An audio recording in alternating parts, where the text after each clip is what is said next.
My friends, Alex made some good progress on sawing those logs yesterday, and I say Alex because he did 99% of it. I'll show you what he did and what the results were. I think it turned out really nice, and we'll get to that right after this.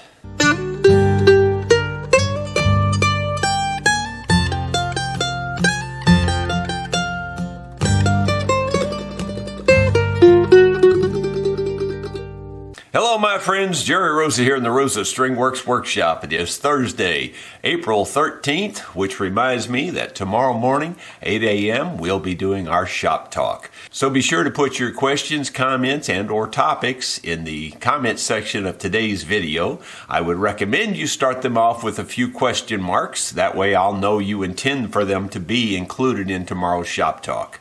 That doesn't necessarily mean that I might not include some other comments that I see that I find interesting and think others might find interesting as well. Be that as it may, we'll have our live shop talk tomorrow morning at 8 o'clock my time. Well, I mentioned we did make some good progress on those logs. I think we got 3 more logs sawn. One of them was the biggest log. It was a really big walnut log. And before we could saw it, we had to chop into it about 8 inches deep to retrieve a screw that the metal detector said was in there. Well, it didn't know what it was, but it said there was some metal in there. Anyway, we chopped in there about 8 inches finally and found a little screw about that long. We also found just a roofing tack or roofing nail, whatever you want to call it, in another part of the log, but it wasn't very deep. That big board was a little over 2 foot in diameter, which doesn't maybe sound too big, but when you start rustling around a big piece of walnut 10 feet long that's 2 feet in diameter, that's a pretty good chunk of wood. It's pretty darn heavy, especially when it's still green and wet. Without further ado, here's a few video clips I took yesterday, and I hope you'll enjoy them.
Well, my friends, we cut a real big 2-inch slab of walnut out of this, and it was just as pure as it could be. A very beautiful slab on the other side, actually, because you can see this big chunk So we cut the 2-inch out of the other side, and it's real clear. But I wanted to show you this big notch out of here and why we did this. You can see probably this dark color through here. There was a screw in here. It was like 8 inches down. If you can look at my hand there, like here's the bark level. So it was like 8 inches inside the log. So it had been grown in there for a long time. But my metal detector said it was in there, so we went looking for it, and sure enough, we found it. And that way we don't have to cut it with the blade. So I just thought you might be interested in seeing that. Well, here's a good day's work by Alex. He really did a nice job. He cut a lot of wood. Look at how wide some of these are.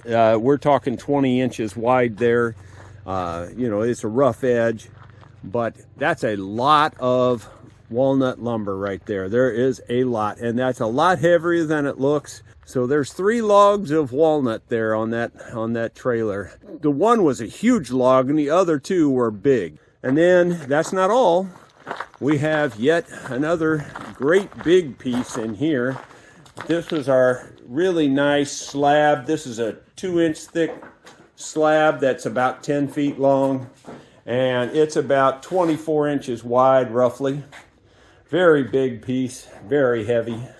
2 men and a boy to carry it. Well, now that you've seen the videos of the lumber milling yesterday, I just wanted to go on record and say I'm eating my words, because I did go back to putting water on the blade. Not because I felt the blade needed it for heat or anything, but the walnut, for whatever reason, was causing such a buildup on the blade and on the rollers that I felt like I needed to try something. So sure enough, we put the water back on the blade and the buildup went away. So that was the reason I went back to the water. For whatever reason, it worked great on the walnut. I'll experiment back and forth with using it on the other kinds of wood as well. I just wanted to be clear, and whenever it's time to eat crow, I'll eat crow.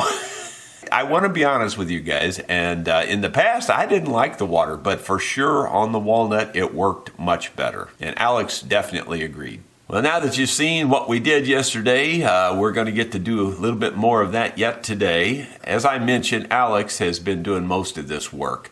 My hands have hit the wall, folks. Man, I'm not kidding you. I could barely do anything, even out there on the just general work. My hands were just killing me. So I guess I'm going to have to get back on my meloxicam. I do think it helped some. I really wasn't sure it was helping anymore because I was having so much pain in my hands even with the meloxicam.